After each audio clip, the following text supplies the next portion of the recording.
One of the words that destroys everything is called neglect. Neglect, and I found this out. A week of neglect could cost you a year of repair. Here's the list of attitude diseases. Number one is indifference, the shrug of the shoulder, the guy's not even concerned. He's just drifting. Well, to be any kind of winner, you've got to get worked up. There's one problem with drift. You cannot drift to the top of the mountain. A life full of adventure is a life full of many decisions. The ones that turn out to be wrong give you better experience to make better decisions. So don't see how many decisions you can get out of. See how many decisions you can get out of. See how many you can get into. That's where the adventure is. So shake off this disease, indecision. The next one is doubt, and one of the worst is self-doubt.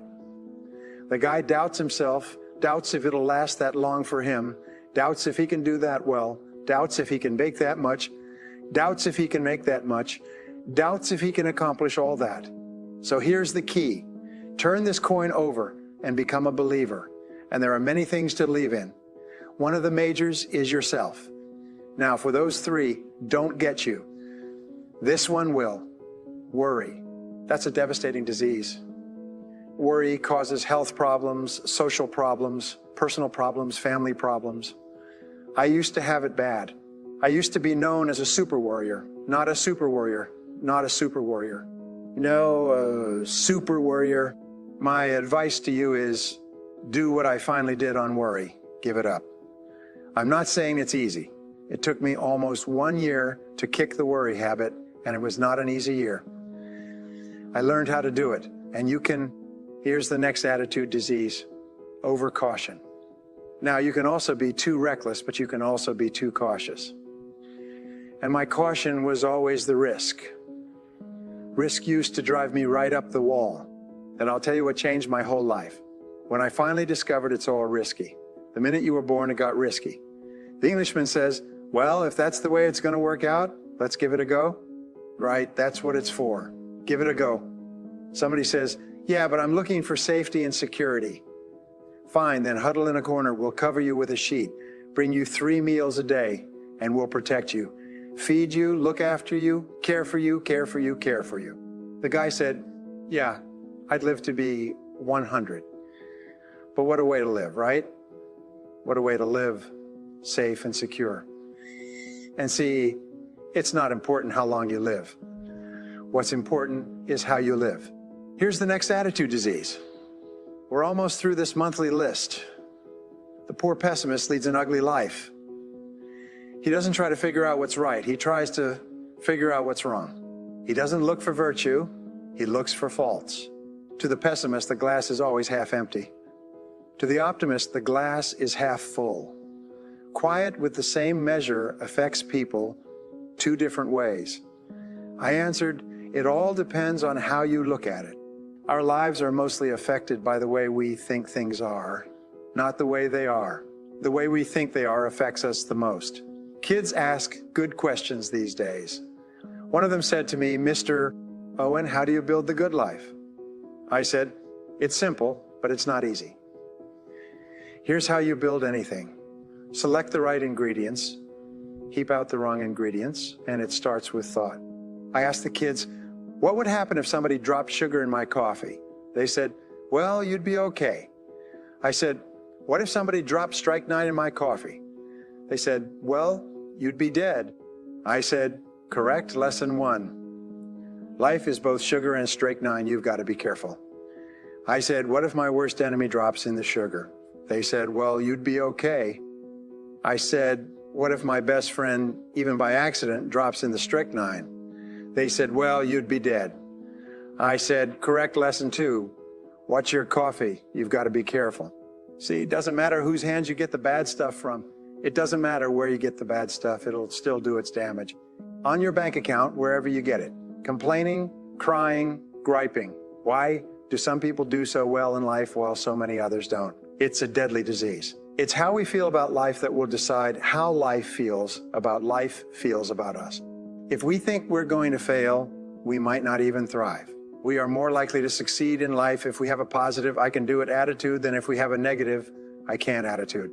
So attitude is the magic word that can change our lives. It's up to us to have a good attitude about life and all the problems it brings. Before we talk about our attitude toward the world, it's important to discuss our attitude toward ourselves. We tend to minimize our own abilities and the goals we can achieve. We also tend to believe that others can accomplish things in our field that we cannot. As a result of this defensive, doubtful attitude toward ourselves, many people live narrow, darkened, and frustrated lives. However, those who stay young all their lives not only welcome change, but see it for what it really is: a new opportunity, a chance for further fulfillment. Attitude is a reflection of a person's will, and it's incalculably powerful.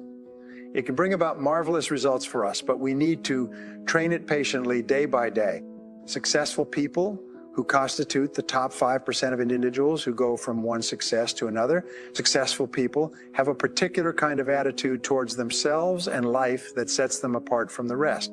They possess a strong belief in their ability to accomplish what they set out to do, and they approach life with a healthy and positive attitude. Successful people possess an attitude towards themselves that is characterized by healthy self-esteem, confidence, and a positive outlook.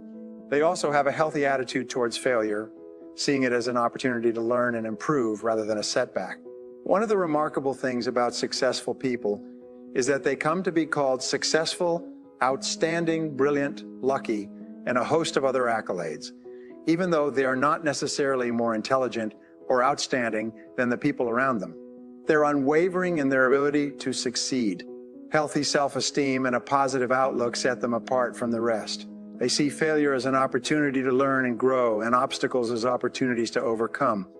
By developing the right attitude towards themselves and life, anyone can achieve success and live their best life. The importance of attitude cannot be overstated. People who are successful, regardless of their field or background, all have one thing in common: the right attitude. They expect more good out of life than bad, and they expect to succeed more than they fail. This mindset makes them resilient to failures and setbacks. The world we live in is impersonal and does not care whether we change or not. However, adopting a good, healthy attitude towards life can make a huge difference in our lives. By adopting a successful attitude, we can achieve our goals and lead a fulfilling life. It doesn't matter how good your attitude has been in the past. There's always room for improvement. Small refinements upon something already good can make it great. So here's the test. For the next 30 days, act towards the world, everything and everyone with whom you come in contact, with the attitude that represents the kind of results you want to achieve.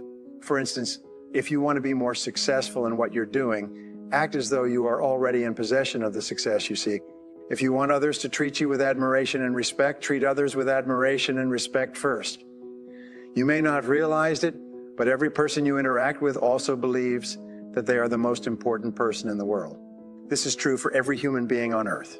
So, for the next 30 days, try treating every person you come across as if they are the most important person in the world.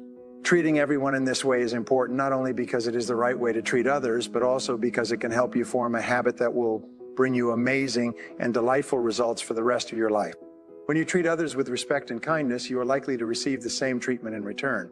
This can lead to better relationships, improved communication, and ultimately more happiness and success in your personal and professional life. Success is not just about personal achievement, but also about the relationships and connections they make along the way. When you have a positive attitude, people are naturally drawn to you.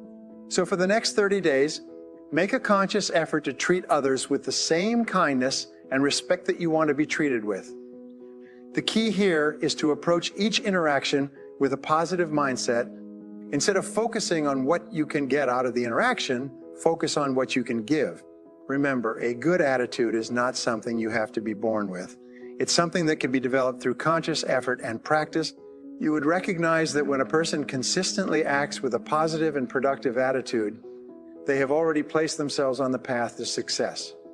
You would know that this kind of attitude places a person in the top 5% of individuals in any country. Similarly, before building a structure, the excavation and foundation must be laid. In order to achieve the kind of life a person wants, they must become the kind of individual they wish to be. They must think, act, talk, walk, and conduct themselves in all their affairs as the person they wish to become. Once a person becomes that individual, the things that person would have and do will naturally come to them almost immediately.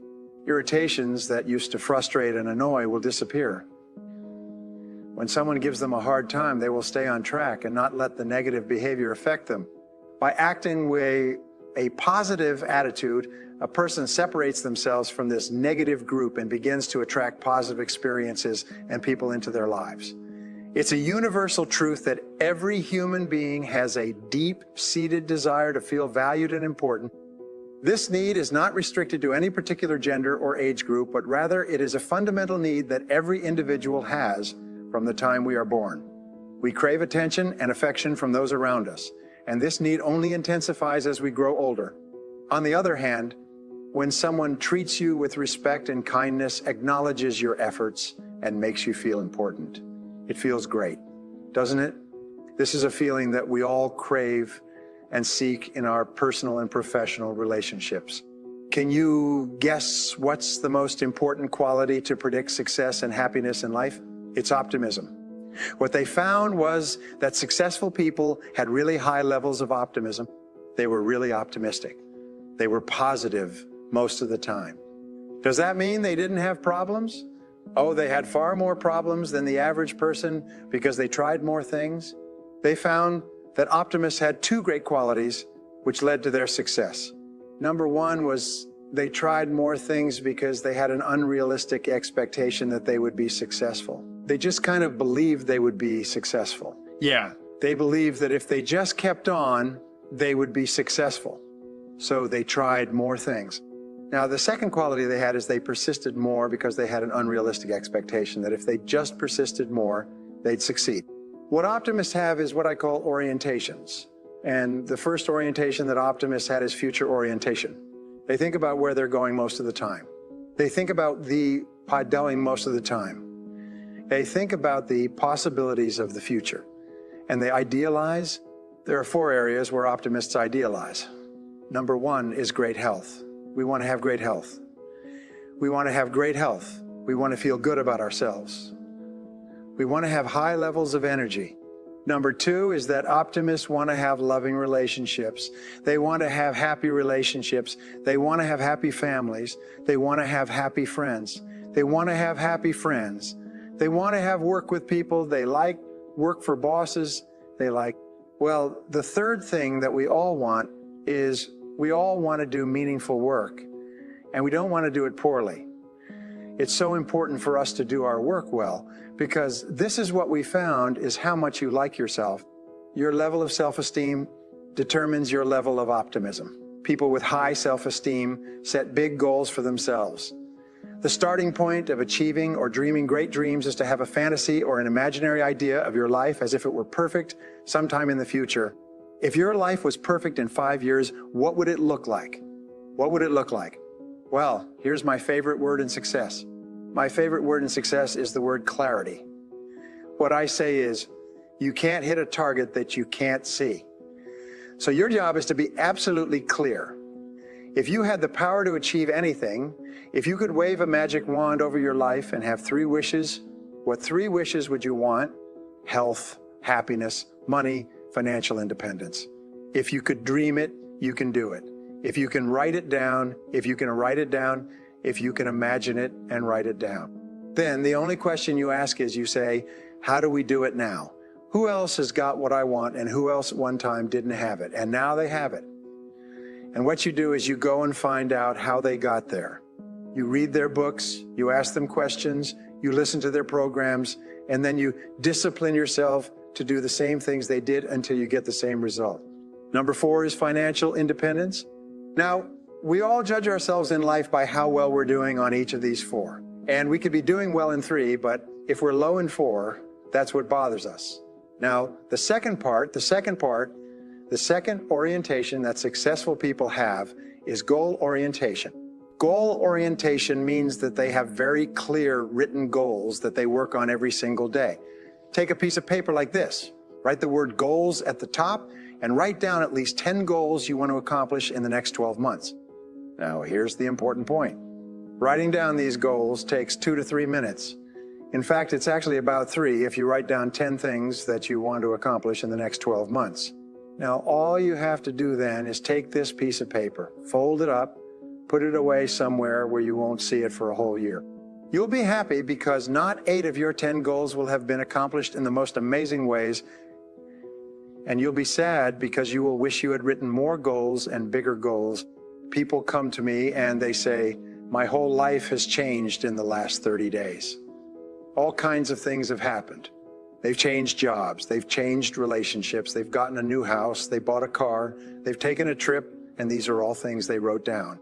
If all you'll do from this day is write down 10 goals, and instead of putting them away for a year, just review them on a regular basis, writing a goal down actually programs it into your subconscious mind. So even if your conscious mind doesn't even remember the list, your subconscious mind's got it. I've spoken all over the world and given this exercise. I've never had anybody say it didn't work. The only things they say was incredible. The results in their lives were explosive. They could not believe it. Now, the third orientation is excellence orientation. In order to achieve something you have never achieved before, you have to be good at something you've never been good at before. You have to develop skills you've never had before. I learned that everybody in the top 10% started where in the bottom 10%. Everybody's at the top and doing well was once at the bottom and doing poorly. Everyone who is now at the front of the buffet line of life was once at the back of the line. Every expert in their field was once not in your field at all. And anything that anyone else has done, you can do as well. The only one who can stop you is you by stopping. So therefore, you find that people who have no advantages at all, but have one thing, they just don't stop. They get to the top 10%, and you can be in the top 10%. This is what I learned, which changed my life when I was 24 years old. If you make a decision to get into the top 10% and you don't take it back, you will get there. There's nothing to stop you. The only reason people don't get into the top 10% is that they don't decide to. And if they decide to, they don't get started. And if they get started, they quit. So it's very important. But optimists say, hey, I can be in the top 10%. I can be. And they just never quit. If they just never quit. No, you're sure lucky. No, you won't. You make your own luck.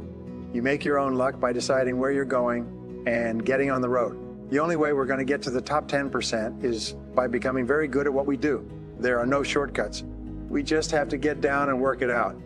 Just make any decision, be absolutely clear, and then you set your future, your ideal, set the goal to achieve the ideal, determine the skill that you'll need. Now, here's the fourth orientation, and this is really important. It's called growth orientation. Growth orientation is the key to the future, and the key to the future and the key to your success as well. I say there are 3 things. Number 1 is read on a regular basis. Reading is to the mind as exercise is to the body. If you don't read, it's like if you don't exercise your muscles, what happens to them? So the rule is to read 30 to 60 minutes a day, 5 days a week. If you do that, you'll read about a book a week. That'll translate into about 50 books a year. 50 books a year will make you one of the smartest and highest paid people in your field. You'll go past everybody else in the business. So read on a regular basis. Now, the second is to attend all the seminars that you can. Always trade money for time or life. And if it costs you a little bit to go to a seminar, pay the money because you'll get it back 10, 20, 50, 100 times. They're saying, I don't think that this is a good person to invest in. This company has no future. This person has no future. The interesting thing is that the more you invest in yourself, the more you believe in yourself, the more you like yourself, the more you like yourself, the more determined you become, the more confident you become, and the better you get.